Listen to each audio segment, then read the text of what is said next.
لاہور کی ایک school teacher پائی پائی جمع کر کے اپنے خاندان کے 4 دیگر افراد کے ساتھ عمرہ کرنے گئی تھی۔ انہیں یہ گمان بھی نہیں تھا کہ سعودی عرب پہنچ کر پولیس ان کو اور ان کے اہل خانہ کو ڈرگز جیسے سنگین معاملے میں گرفتار کر لے گی۔ فرحانہ اکرم کے بیگ پر جو ٹیگ لگا تھا اسے اتار کر ڈرگ سے بھرے بیگ پر لگا دیا گیا۔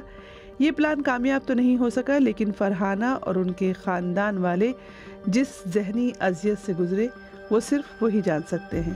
پاکستان کی وزارت داخلہ کا کہنا ہے کہ اس خاندان کو لاہور کے علامہ اقبال انٹرنیشنل ایئرپورٹ پر پھنسایا گیا، جہاں ان کے ایک بیگ کا ٹیگ تبدیل کر دیا گیا تھا۔ لیکن سوال یہ ہے کہ ایئرپورٹ جیسے سخت سیکیورٹی والے زون میں یہ کام کس نے کیا، اور فرحانہ اور ان کے اہل خانہ کی پاکستان واپسی کیسے ممکن ہوئی؟ پوری کہانی آج کے BBC ریڈز میں ہوں خدیجہ عارف۔ آپ سن رہے ہیں BBC ریڈز۔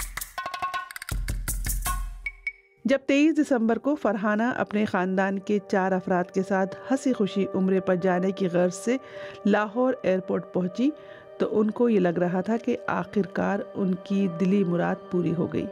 لیکن فرحانہ اور ان کے خاندان کو سعودی عرب پہنچ کر وہاں کی پولیس نے منشیات رکھنے کے الزام میں گرفتار کر لیا۔ پاکستانی حکومت کا کہنا ہے کہ اس بے گناہ خاندان کو پھنسایا گیا تھا۔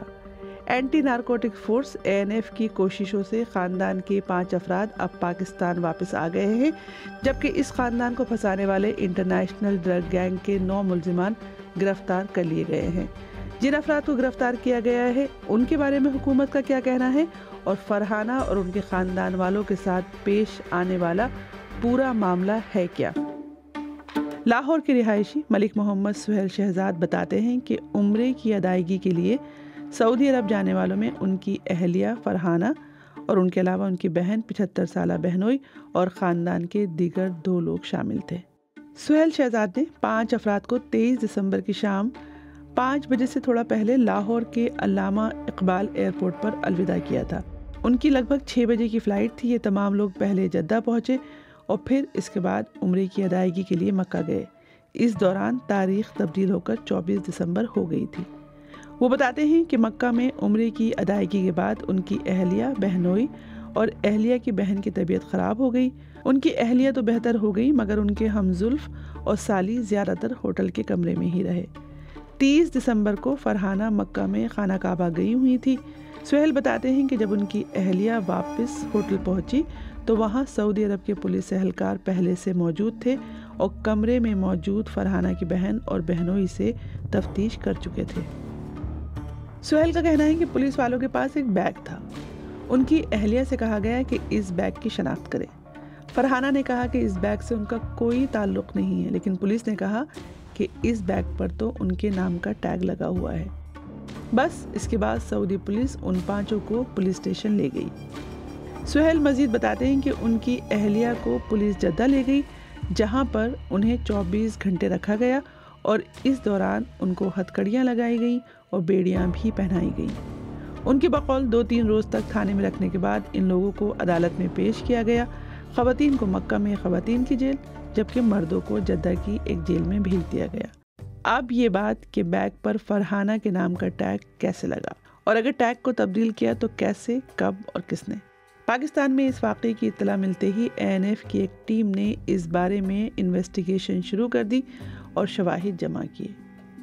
سہیل کا دعویٰ ہے کہ لاہور ایئرپورٹ پر سامان بک کرنے کے وقت تمام بیگز کو ایک ہی نام کا ٹیگ لگایا گیا تھا، جس پر ان کی اہلیہ کا نام درج تھا، مگر جدہ ایئرپورٹ پہنچنے پر ایک بیگ سے ٹیگ غائب تھا۔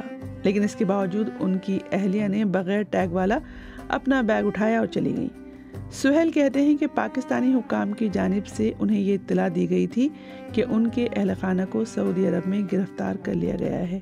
وہ کہتے ہیں کہ ایک نامعلوم بیگ جس پر ان کی اہلیہ کے نام کا ٹیگ لگا ہوا تھا 2-3 روز تک جدہ ایئرپورٹ پر لاوارث حالت میں پڑا رہا اور چیکنگ کے دوران اس میں منشیات برآمد ہوئی۔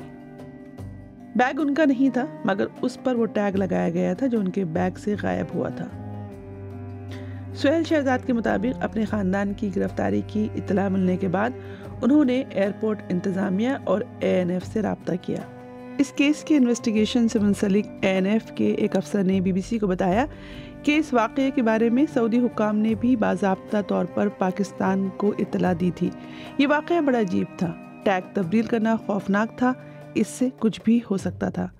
نام نہ ظاہر کرنے کی شرط پر انہوں نے بتایا کہ اسلام آباد اور گوادر کے علاوہ باقی پاکستانی شہروں کے ایئرپورٹس پر ایسا نظام نہیں ہے کہ ایک بار بیگ پر ٹیگ لگنے کے بعد اس سے چھیڑ چھاڑ ممکن ہو، کیونکہ ایسا کرنے پر بزر بجنے لگتے ہیں۔ انہوں نے یہ بھی بتایا کہ سامان پر ٹیگ لگنے کے بعد تمام مسافروں کے بیگز کو بیگیج اسٹوریج ایریا میں لے جایا جاتا ہے، جہاں مختلف ایئر لائنز کا سامان موجود ہو سکتا ہے۔ وہاں پر ایئر لائن کی ہینڈلنگ کمپنی اس سامان کو اپنی ایئر لائن کے جہاز میں پہنچاتی ہے۔ ان کے مطابق اس فیملی کی پرواز انٹرنیشنل ایئر لائن کے ذریعے سے تھی اور اس وقت ایک اور بین الاقوامی ایئر لائن کا بھی شیڈیول تھا۔ ان کا کہنا ہے کہ بیگ پر ٹیگ بیگ سورٹنگ ایریا میں تبدیل کیا گیا، جہاں مختلف اداروں کے اہلکاروں کی ڈیوٹی ہوتی ہے۔ بی بی سی نے ANF کے ترجمان سے پوچھا کہ آیا ایئرپورٹ پر تعینات مختلف عملے کے ارکان کو اس کیس کی تفتیش میں شامل کیا گیا ہے یا نہیں، تو انہوں نے تاحال اس کا کوئی جواب نہیں دیا۔ اب سوال یہ ہے کہ اس کیس میں جس ڈرگ گینگ کے ممبران کو گرفتار کیا گیا ہے وہ کون ہیں اور ان کی گرفتاری ممکن کیسے ہوئی؟ پاکستانی وزارت داخلہ کی جانب سے ایک پریس ریلیز جاری کی گئی ہے جس میں کہا گیا ہے کہ تمام داخلی اور خارجی راستوں کی CCTV فوٹیج کا جائزہ لے کر ایک ایئرپورٹ پر موجود ایک پورٹر کو حراست میں لے کر تفتیش کی گئی تو پورا گینگ بے نقاب ہوا۔ لیکن اس کیس میں جن 9 افراد کی گرفتاری کا دعویٰ کیا گیا ہے ان کے حوالے سے حکام کی جانب سے اب تک کوئی تفصیلات شیئر نہیں کی گئی ہیں۔ اب جو سوال ذہن میں آتا ہے وہ یہ ہے کہ سعودی عرب جیسے ملک میں جہاں منشیات سے متعلق قوانین بہت سخت ہے، وہاں ان افراد کی بے گناہی کیسے ثابت ہوئی؟ تفتیشی ٹیم کے ممبر کے مطابق بظاہر یہی لگتا ہے کہ یہ سارا منصوبہ سوچا سمجھا تھا۔ مذکورہ خاندان بزرگ اور شریف لوگوں پر مشتمل تھا۔ سوچا گیا ہوگا کہ اس خاندان کے سامان کی زیادہ تلاشی نہیں ہوگی، مگر توقعات کے برعکس یہ خاندان جدہ ایئرپورٹ پر اپنا بیگ لے کر چلا گیا جس پر کوئی ٹیگ نہیں تھا، جبکہ اس نے وہ بیگ نظر انداز کر دیا جس پر ان کے نام کا ٹیگ تبدیل کر کے لگایا گیا تھا۔ ممکنہ طور پر باقی بیگز پر ٹیگز موجود تھے، ایک ہی خاندان تھا، اس لیے ایک بیگ پر ٹیگ کی عدم موجودگی پر کسی نے توجہ نہیں دی اور یہ جدہ ایئرپورٹ چھوڑ کر چلے گئے۔ تفتیشی ٹیم کے ممبر نے بتایا کہ تحقیقات کے دوران یہ بات سامنے آئی ہے کہ ایئرپورٹ پر ایک کیریئر نے اس خاندان پر نظر رکھی ہوئی تھی کہ وہ ٹیگ والا بیگ لے کر چلے جائیں گے تو یہ ایئرپورٹ سے باہر یا ان کے ہوٹل میں جا کر ان سے بیگ لے لیں گے، مگر جب خاندان نے بیگ کو نظر انداز کر دیا تو اب کیریئر کے لیے وہ بیگ ایئرپورٹ سے باہر لے جانا ممکن نہیں رہا تھا۔ وہ کہتے ہیں کہ بظاہر جو لوگ اس منصوبے میں ملوث تھے انہیں خطرہ نظر آیا، اس لیے انہوں نے بیگ ایئرپورٹ پر رہنے دیا۔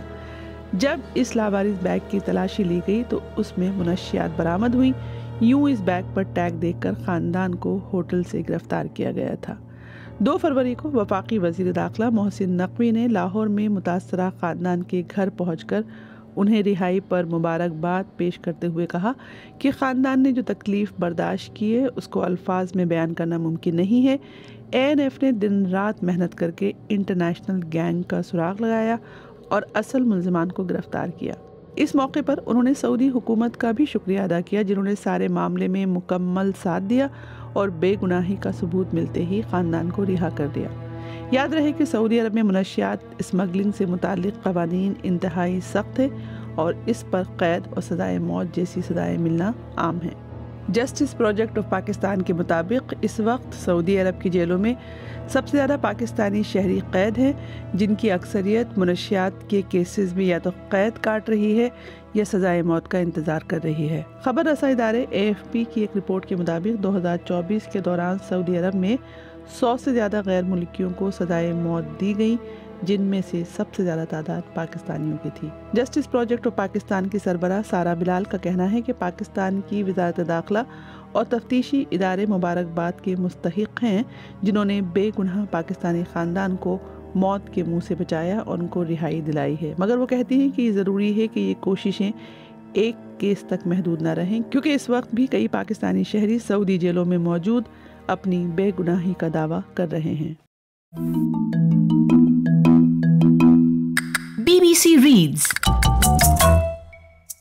BBC ریڈز کے ذریعے ہماری یہی کوشش ہے کہ BBC اردو کی ویب سائٹ کی وہ سٹوریز جن میں آڈینس کی دلچسپی زیادہ نظر آتی ہے انہیں اور بھی زیادہ لوگوں تک کیوں نہ پہنچایا جائے.